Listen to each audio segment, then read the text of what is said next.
Hi, hello, welcome ulit sa Patentals IP. So, ngayon pag-uusapan natin yung unang requirement ng patents, which is novelty. So, pag narinig yung salitang novel, ano ba yung pumapasok sa isip nyo?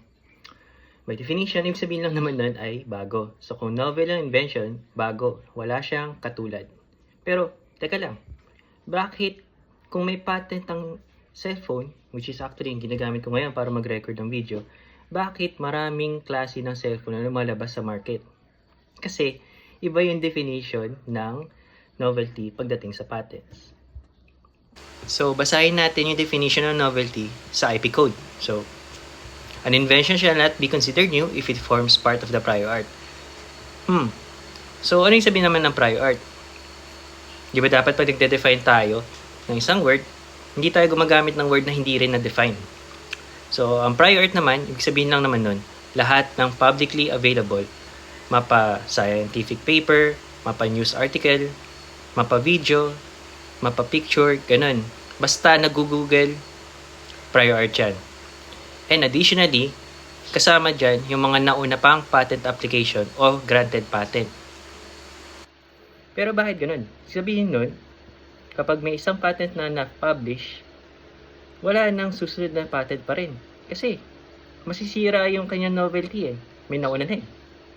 Ngayon, define pa natin further kung ano yung sabihin talaga ng novelty sa patents. So, gamitin natin example na to. Si invention number 1 tsaka si invention number 2. Para kasi gumana isang invention, meron tayong parts o ang tinatawag namin na elements. So, for example, kung kotse yan, syempre kailangan mo ng katawan ng kotse, ng gulong, ng makina, ng manibela.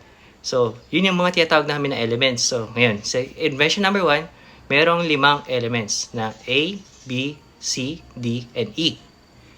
Ako, sabihin natin ako yung inventor. Ako yung gumawa ng invention number 2. May nakita ako na pwede pang i-improve sa invention number 1. Pero ang nasa isip ko, papalitan ko si element E.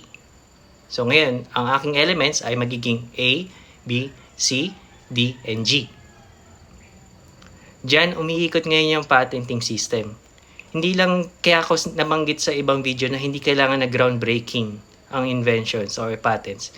Kasi mas importante na nag-i-improve tayo sa ano ang current na technology. So kung merong hindi nasa-solve o merong hindi magawa yung unang invention, tapos naisip ko, pwede itong ganitong part. Mas magiging maganda yung performance ng aking invention. Ang protektahan ngayon ng patent, yung ano yung in-improve mo, o yung dito sa example natin, si element G. Imagine niyo kung ang definition ng novelty ay kung ano yung nasa dictionary. Nako, edi yung ating advancement sa technology every 20 years. Kasi isang inventor lang or isang company lang yung pwede magkaroon ng patent. Tapos, after 20 years, saka pa natin ma-improve yung technology na yun.